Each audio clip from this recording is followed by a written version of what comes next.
اور زلف آپ نے لکھا تو آپ یہ دیکھیں کہ زال کے بعد ہم نے لام کو لکھا ہے تو وہ اس کے ساتھ جڑ نہیں رہی. اسی طرح سے آپ ان 5 لفظ کو آپ ذہن میں رکھ لیں کہ جب بھی یہ ٹائپنگ اردو ٹائپنگ میں یہ لیٹرز آپ کے سامنے آئیں گے تو آپ نے اس کے بعد سپیس نہیں دینی. جب بھی کوئی لفظ نیا ٹائپ کریں تو اس کے بعد آپ کو سپیس دینے کی ضرورت نہیں ہوتی. اگر آپ سپیس دیں گے تو آپ کے لیٹرز کے درمیان ڈبل سپیس شو ہو جائے گی. تو اس طرح سے آپ اس کے علاوہ جتنے بھی ورڈ ہوں گے جہاں وہ کمپلیٹ ہوں گے تو اس کے بعد آپ کیا کریں گے کہ سپیس دے دیں گے تاکہ آپ کا ورڈ سیپریٹ ہو جائے. لیکن یہ ورڈز جہاں بھی آئیں گے الف رے زے 3 نقطوں والی زے اور زال تو اس کے بعد آپ سپیس نہیں دیں گے نئے ورڈ پہ جانے کے لیے. تو یہ کچھ بنیادی چیز تھی جو آپ نے ذہن میں رکھنی ہے. اس کے بعد ایک چیز آپ اور ذہن میں رکھیں کہ جب آپ ٹائپنگ کرتے ہیں تو بسا اوقات آپ سے کچھ مسٹیکس بھی ہو جاتی ہیں, غلطیاں ہو جاتی ہیں, بار بار آپ نے بیک سپیس کرنا ہوتا ہے. تو 2 چیزیں ہوتی ہیں کسی ورڈ کو ڈیلیٹ کرنے کے لیے. ایک تو ہوتا ہے آپ ڈیلیٹ سے کسی لیٹر کو ڈیلیٹ کرتے ہیں لفظ کو, اور دوسرا یہ ہوتا ہے کہ بیک سپیس سے کرتے ہیں. اگر تو آپ آگے والے لفظ کو مٹانا چاہیں, جیسے آپ لکھتے جا رہے ہیں تو جیسے میں نے اب کرسر کے بعد بنیادی لکھا ہوا ہے تو اس کے درمیان میں نے رکھا ہے, تو اگر آگے والے ورڈز کو آپ ڈیلیٹ کرنا چاہیں تو آپ ڈیلیٹ پر کلک کریں گے. آپ یہ دیکھیں جیسے ہی میں نے ڈیلیٹ کے کی بورڈ پر ڈیلیٹ کے کی پر پریس کی تو یہ آگے والا لفظ ڈیلیٹ ہو گیا. اب میں کنٹرول زیڈ سے دوبارہ واپس آ جاتا ہوں. اب میں یہ چاہتا ہوں کہ بیک سے جو میرا ورڈ ہے وہ ڈیلیٹ ہو, تو اب کیا کروں گا کہ میں بیک سپیس کی کو پریس کرتا ہوں. تو آپ نے دیکھا کہ جیسے ہی میں نے بیک سپیس کو ٹائپ کیا پریس کیا تو آپ نے دیکھا کہ اس میں ورڈ ایک ڈیلیٹ ہو گیا, یہ جو لکھا ہوا تھا وہ ڈیلیٹ ہو گیا. اب آپ نے یہ بات ہر صورت ذہن میں رکھ لینی ہے کہ اگر آپ نے آگے والا لفظ ڈیلیٹ کرنا ہے تو آگے والا جو لیٹر ہے اس کو ڈیلیٹ کرنا ہے, یا لفظ کو ڈیلیٹ کرنا ہے, یا کئی لفظوں کو ڈیلیٹ کرنا ہے, تو آپ نے ڈیلیٹ کی کو پریس کرنا ہوگا کی بورڈ سے. اور اگر آپ نے بیک میں لفظ کو ڈیلیٹ کرنا ہے تو پھر آپ کو بیک سپیس پہ ٹائپ بیک سپیس کی مدد سے آپ اس کو ڈیلیٹ کریں گے. تو ایک بات یہ آ گئی. پھر اس کے بعد آپ یہ دیکھتے ہیں کہ کچھ چیزیں اور بھی ہوتی ہیں ٹائپنگ کے دوران. جیسے میرے پاس کچھ ٹیکسٹ لکھا ہوا آپ کے سامنے موجود ہے, تو آپ یہ دیکھتے ہیں کہ اسپیس آپ ورڈز کو آپ اگر آپ چھوٹا کرنا چاہتے ہیں, بڑا کرنا چاہتے ہیں, چیزیں آپ پہلے سے بھی جانتے ہیں تو ہم سیکھ بھی چکے ہیں. تو ان لفظوں کو چھوٹا بڑا کرنا ہے. پھر آپ یہاں پہ دیکھیں کہ ورڈز کے درمیان اسپیس کو کم کے زیادہ آپ نے کرنا ہے, تو آپ یہاں سے اس کی مدد سے آپ کریں گے. اسپیس کم زیادہ کر سکتے ہیں, آپ 10 لکھیں گے تو آپ نے دیکھا کہ اسپیس بڑھ گئی ہے.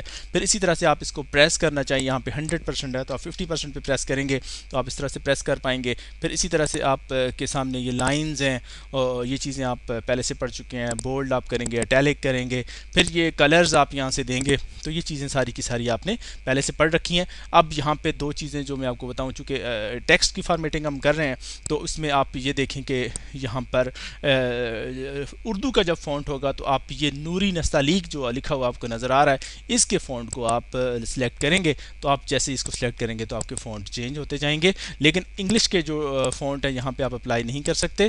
یہ صرف اور صرف انگلش کی جو ٹیکسٹ آئے گا اس کے لیے استعمال ہوتے ہیں. فرض کریں کہ میں انگلش لکھتا ہوں اور سٹی اکیڈمی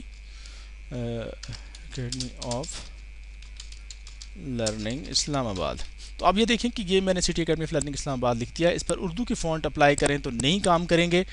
اس پر آپ نے انگلش کا جو فونٹ ہے وہ اپلائی کریں گے تو آپ یہ دیکھیں کہ جیسے ہی آپ اس پر انگلش کے جو فونٹس ہیں وہ اپلائی کرتے ہیں تو وہ کام کریں گے اس پر. تو جو بھی آپ فونٹ سلیکٹ کریں گے تو آپ نے دیکھا کہ اس طرح سے یہ چینج ہوتے جا رہے ہیں. تو آپ نے اس طرح سے آپ اس کا اپلائی کر کے دیکھیں گے. تو اس کے بعد آپ یہاں پہ یہ دیکھتے ہیں کہ یہاں پہ جو اسپیسنگ ہے لائنز کے درمیان وہ بھی آپ کو یہاں پہ نظر آ رہی ہے. تو جتنی آپ بڑھانا چاہیں بڑھا سکتے ہیں, کم کرنا چاہیں کر سکتے ہیں. آپ نے دیکھا کہ میں نے 10 لکھا تو لائن کی جو اسپیسنگ ہے جو آپ کو یہاں پہ شیپ بھی نظر آ رہی ہے اس کو آپ کم یا زیادہ کر سکتے ہیں. اس کو آپ 20 کریں تو اب دیکھیں اور بڑھ گئی ہے. اور پھر اوپر جہاں پہ جو لکھا ہوا ہے اس کو آپ اگر 10 کرتے ہیں تو آپ نے دیکھیں کہ یہ پریس اس نے کر دیا ہے, جیسے کہ نشان سے بھی ظاہر ہوتا ہے کہ اس نے پریس وہ کر دیا ہے. تو اب یہاں پہ میں 0 کر دیتا ہوں تاکہ اپنی اوریجنل فارم میں آ جائے. پھر اس کے بعد جو الائنمنٹ ہوتی ہے آپ الائن کر سکتے ہیں, یہ جسٹیفائی اسے کہتے ہیں, جسٹیفائی کا ٹول ہے. پھر اس کو آپ رائٹ سائڈ پہ الائن کرتے ہیں, لیفٹ سائڈ پہ کرتے ہیں. اور اس کے علاوہ ایک چیز آپ یہ ذہن میں رکھیں کہ 2 ایرو آپ کو یہاں پہ نظر آ رہے ہیں. یہ ایرو اس لیے استعمال ہوتے ہیں کہ اردو ٹائپنگ عام طور پر ہم دائیں طرف سے لکھنا شروع کرتے ہیں, تو یہ اگر آپ دائیں طرف سے لکھنا شروع کریں تو پھر آپ ان ایروز کی مدد سے آپ لکھیں گے. فار ایگزامپل میں یہاں پر موجود ہوں, تو میں اب اس ایرو پہ کلک کیا میں نے آپ کے سامنے, تو آپ نے یہ دیکھا کہ جب اب میں یہاں پہ لکھتا ہوں, پہلے تو میں اس کی کنٹرول سپیس سے میں اس کی لینگویج چینج کرتا ہوں. یہ دیکھیں آپ سٹیٹس بار میں اس کی لینگویج چینج ہو گئی ہے. تو اب میں یہاں پہ کراچی لکھتا ہوں, تو آپ یہ دیکھیں کہ کراچی جیسے ہی میں نے یہاں پہ ٹائپ کیا تو آپ نے دیکھا کہ وہ لیفٹ سائڈ پر بائیں طرف سے لکھا جا رہا ہے, کراچی پاکستان کا سب سے بڑا شہر ہے. تو آپ نے یہ دیکھیں کہ اس نے بائیں طرف سے لکھنا شروع کیا, جبکہ عام طور پر ہم جب ٹائپنگ کرتے ہیں اردو کی تو وہ دائیں طرف سے ہم لکھنا شروع کرتے ہیں. تو اب ہم اس کو ذرا دائیں طرف سے لکھ کے دیکھتے ہیں. تو آپ دوسری ایرو پہ کلک کر دیں, تو جیسے ہی آپ نے دوسرے ایرو پہ کلک کیا تو آپ یہ دیکھتے ہیں کہ اسلام آباد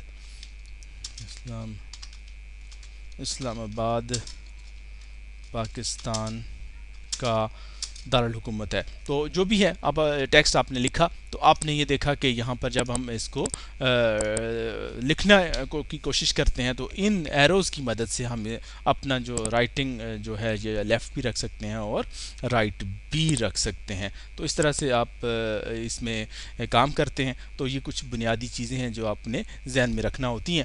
تو اس کے علاوہ آپ یہاں پہ پیج نمبرز کو دیکھتے ہیں کہ اس وقت جب ہم کام کر رہے ہیں تو یہ پیج نمبر 100 ہے, اور اگر آپ کے ورڈ چھوٹے ہیں تو آپ اس کو زوم ان اور زوم آؤٹ بھی کر سکتے ہیں. یہ میکسیمم 300 تک جاتا ہے. تو آپ نے دیکھا کہ یہ 300 تک یہ اس کی زومنگ ہو جاتی ہے. تو 4 تک آپ لے جائیں گے تو یہ آپ کو میسج دے گا کہ یہ 1% سے لے کر 300% تک جاتا ہے, اس سے آگے موو نہیں کرتا. تو آپ اس کو پھر 100% تک نارمل جو اس کا سائز ہے اس پہ آپ رکھتے ہیں. تو آپ اس طرح سے آپ کام کرتے ہیں.